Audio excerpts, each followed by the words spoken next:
15 minutes for presentation, 10 minutes for discussion, and commentators also 5 minutes. Very good morning, very fine good morning.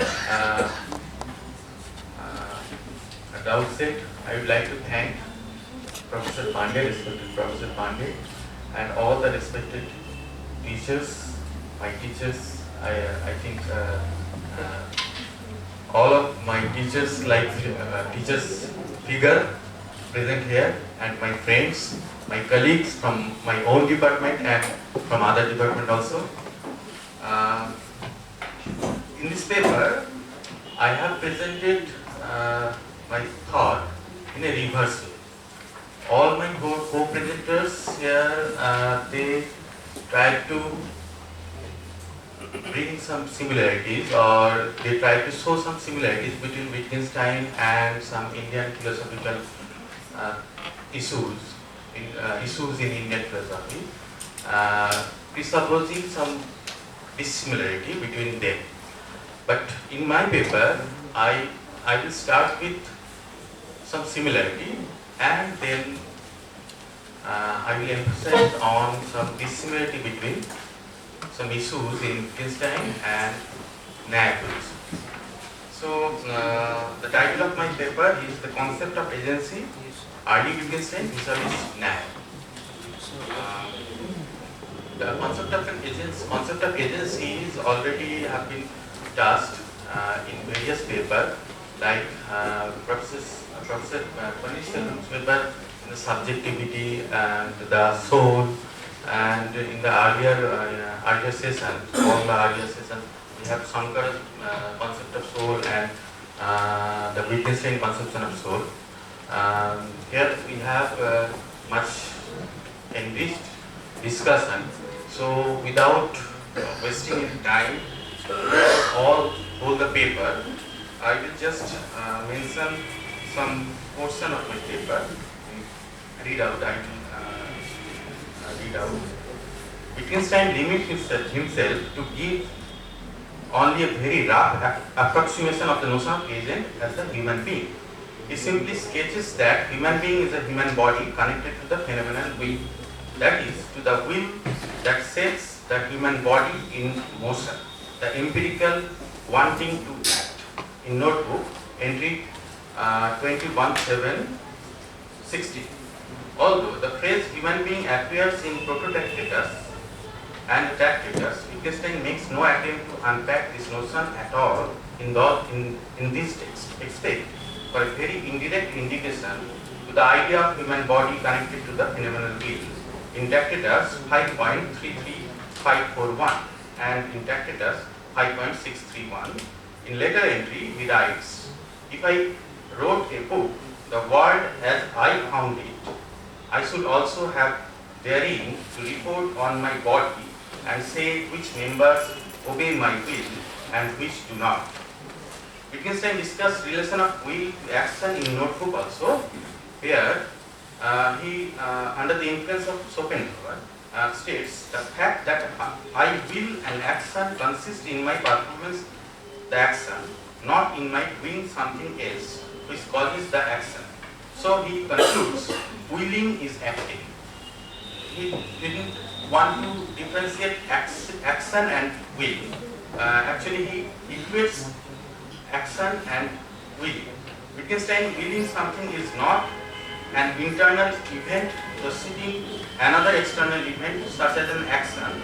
There is no causal relationship between the will and the action. The act of the will is not the cause of the action, but is the action itself. Notebook, page number 87.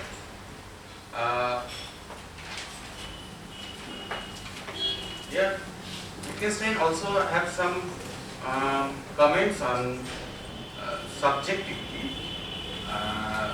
Subjectivity, as we know, in Indian context, subjectivity always, the concept of subjectivity consists of the knowing subject or the knower as well as the doer.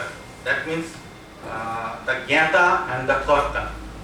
So in Wittgenstein,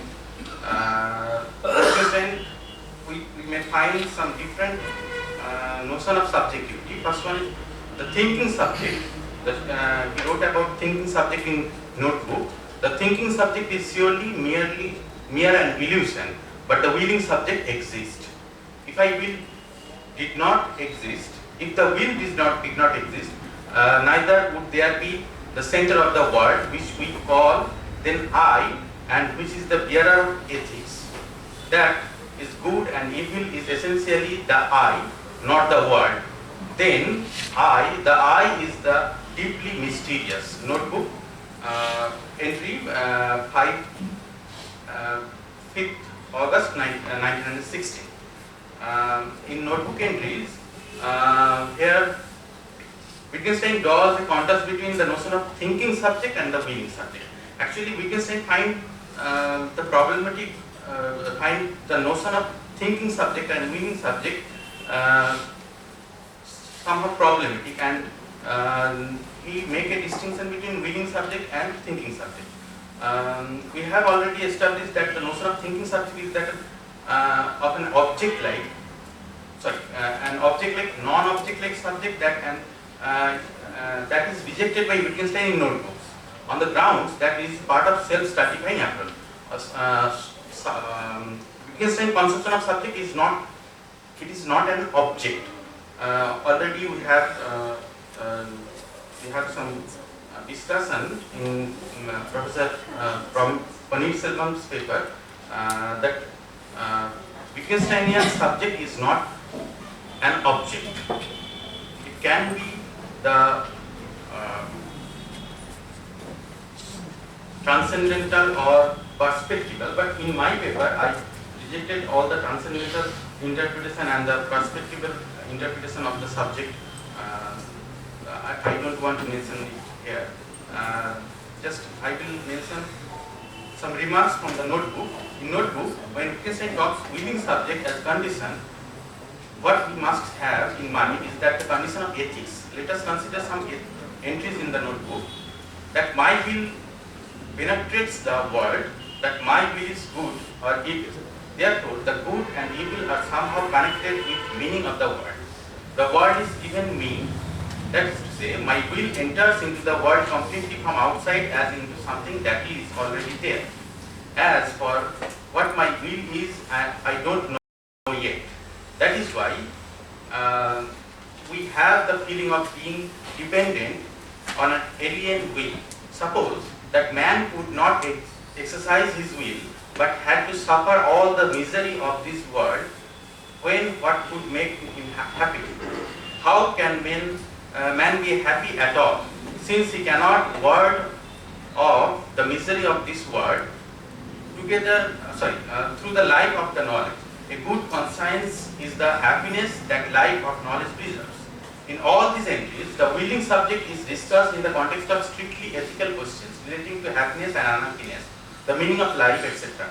No attempt is made in this passage to relate the discussion of the willing subject is the issue of representation. All this discussion of willing subject confined to the clarification of the nature of ethics.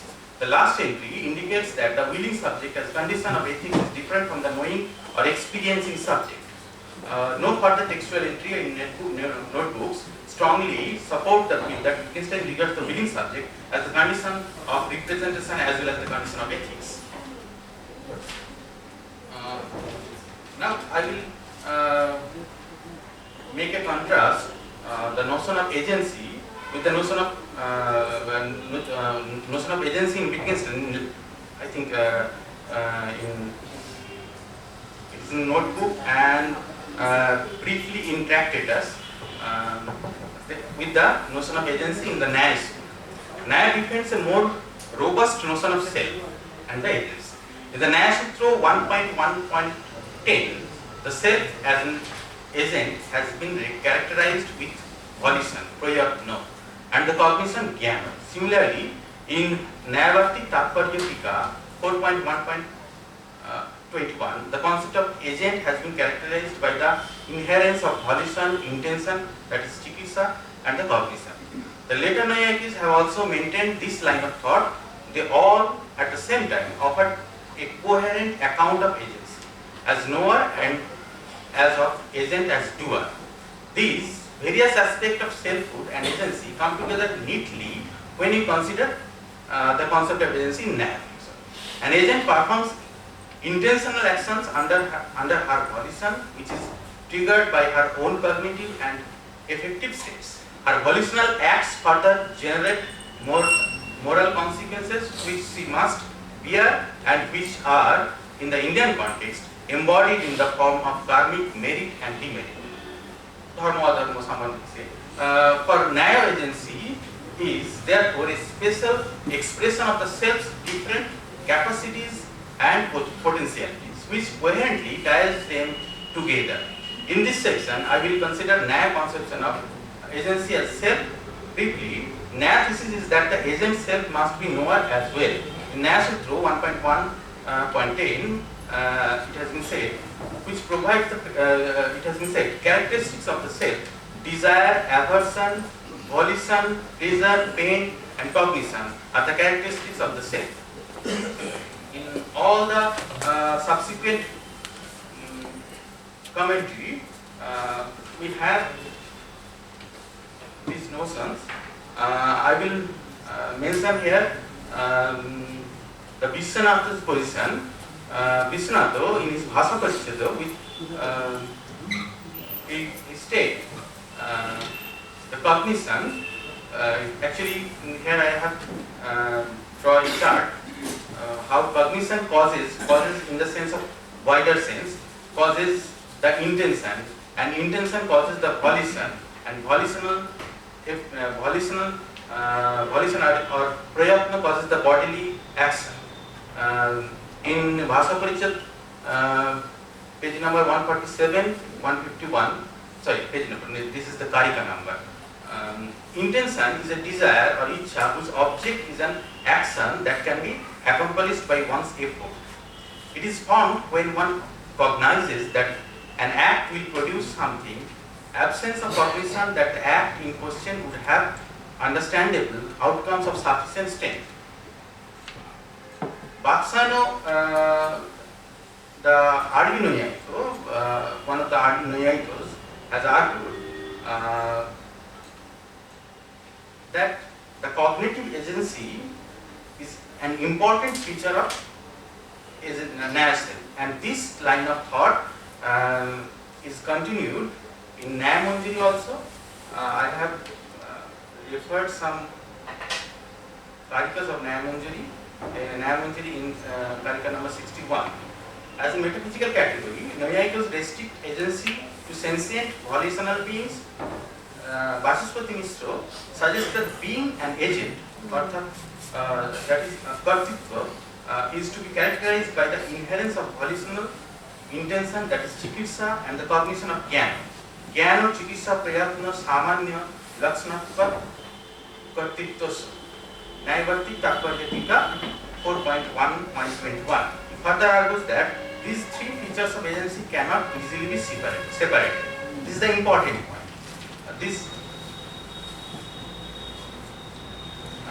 Because of their inseparable connection, when anyone is established, so are the others.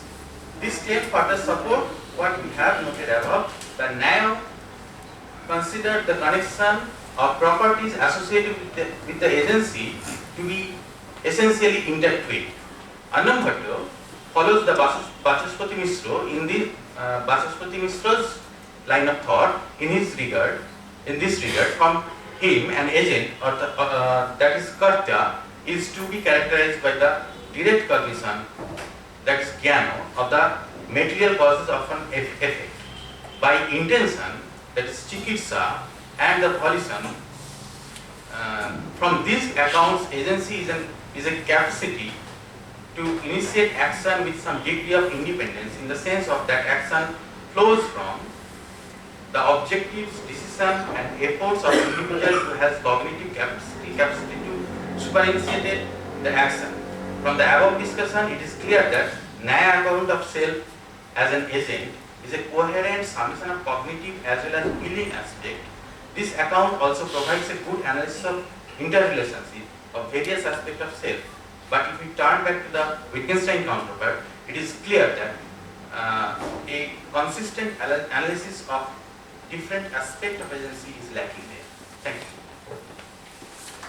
Thank you very much.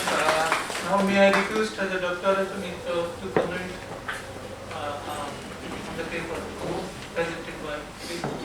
Ma'am, you please come. Please, if possible, please. Achha, I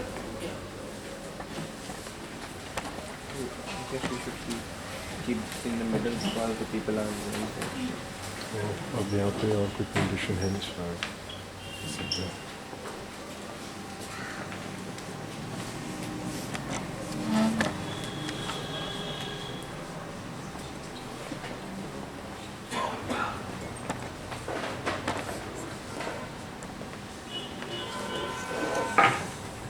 thanks, Siddiq, for your wonderful thought experiment, I must say. Very bold, adventurous attempt. And, I was really intrigued by you reading certain parts, like the two ways of reading condition and perspective, which actually you avoided in your presentation, but fine.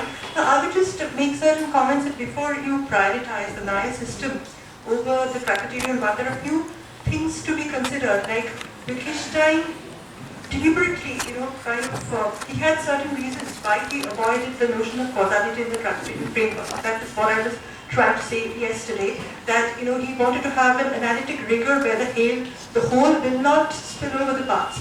And, any molecular proposition where they say that so and so event causes such and such event. Now this compound spills over the parts, he wouldn't like to have that. And so all for him, all apparent causality. Like for example, I have the intention to raise my arm, and my intention to raise my arm causes my arm to go up. This kind of causal phenomenon, he would flatten it out by saying that here the cognition, the intention, the purpose and the action, they're all blended together.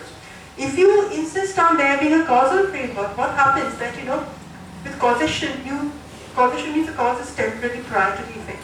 And they are distinct. They, however, intimately they might be connected, but still the cause is the precedent and the effect is the consequent. It's not a one identity.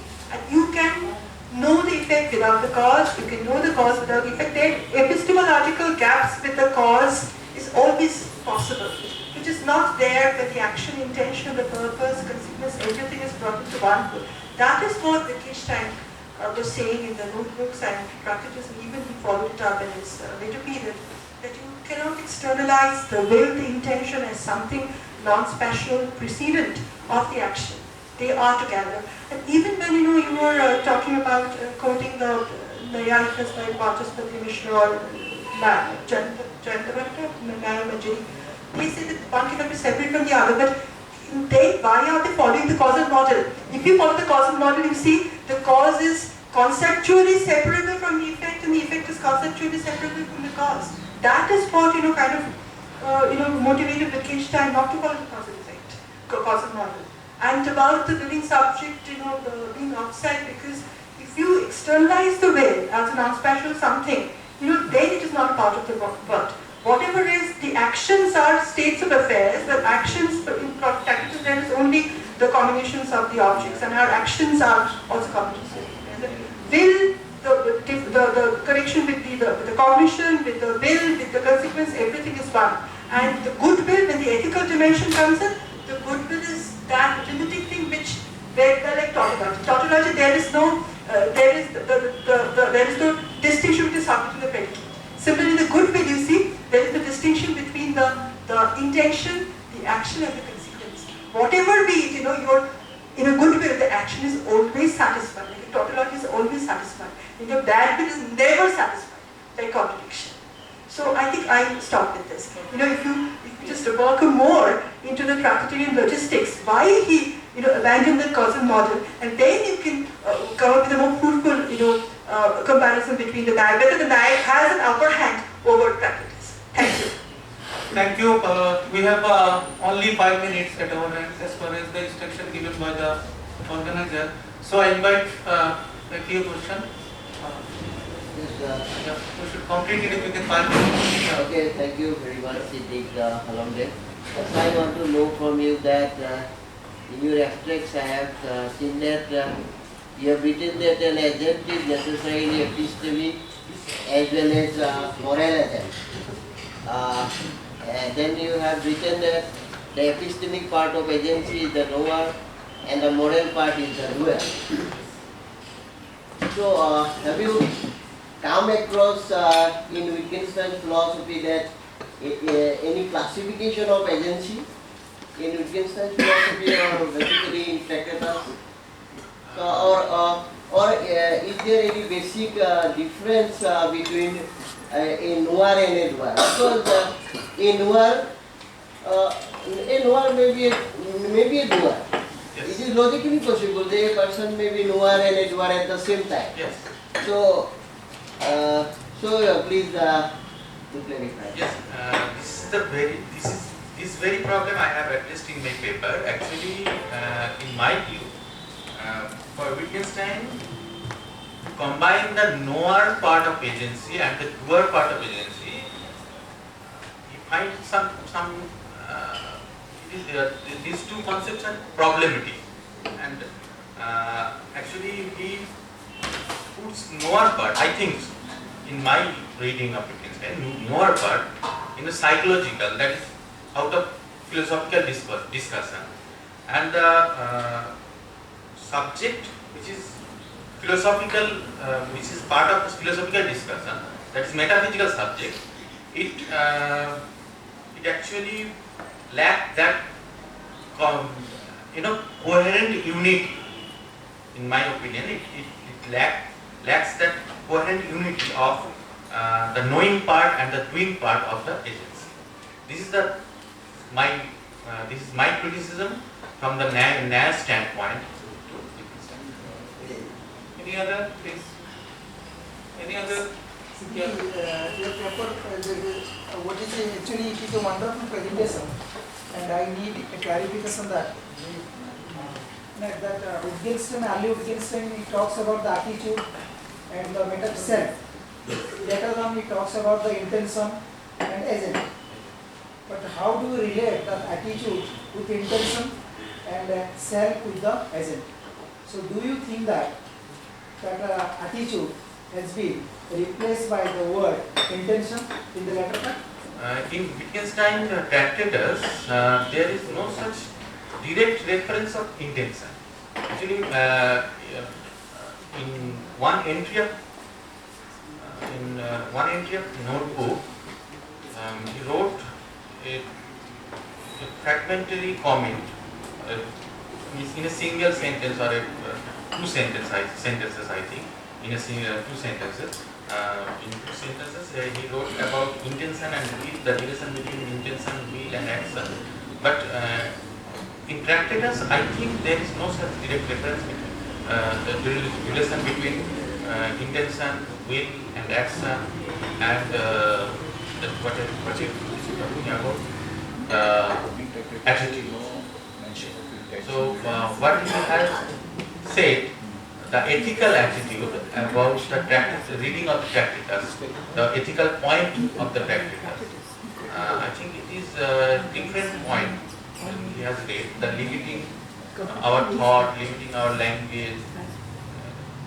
There is no direct reference of intention and attitude, I think so. Still we have a few minutes, so anybody seeks clarification? Yeah. Master does say that while looking at point of view, no one and doer, I think that But will is also kind of Aristotle have discussed I from two different point of view, ordinary point of view and philosophical point of view. As far as my understanding that, when we are saying about I as knower or doer, that means we are saying that from the point of view ordinary sense. Which can we took into say by language, and when we are saying about philosophical I, like Kant, transcendental I, no. So when we are saying by language anything, then it is saying by from the point of ordinary standpoint, like this. From Bhasudha said that we can describe like this. intention. Yes, Like kind, phenomenal self and nominal self. Okay, your observation. You are talking about phenomenal self and nominal self. We can find similar distinction in Wittgenstein Tractatus, the metaphysical and the psychological one. But actually, if we are avoiding all this metaphysical discussion in our philosophy, then we should shut our mouth. We cannot say anything about it. So there will be no point about all this discussion. So actually we are trying to explain that concept and from our empirical point of view. But since it is lies beyond our expressibility, expressible language, we cannot talk about it. Instead, we are talking about all these metaphysical objects like self, metaphysical self. So when we are considering all that metaphysical concepts like self, we are trying to capture it through our empirical mechanism. So this is the problem. And if we do not want to do this, then there will be no philosophy at all. So after completing Tractatus, that is why after completing the Tractatus, Wittgenstein said that I have done all the things, and he has stopped doing philosophy. So in this way, if we consider that metaphysical self is not capturable in our empirical language, then we have to stop here. Okay, we should just stop here. So before ending this session, again, may I express my heartfelt thanks to Dr.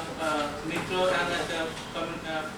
and the Mitra Siddiqui, and also the commentator Professor Sarvanan and Dr. Mitra again, and those who have raised questions, valuable questions. Okay, I think that this session enriched us a lot, and hopefully we will continue the same within the hours to come. So thank you very much. So there is a formal announcement on behalf of the organizer that all PPTs will be posted in our WhatsApp group. So all presenters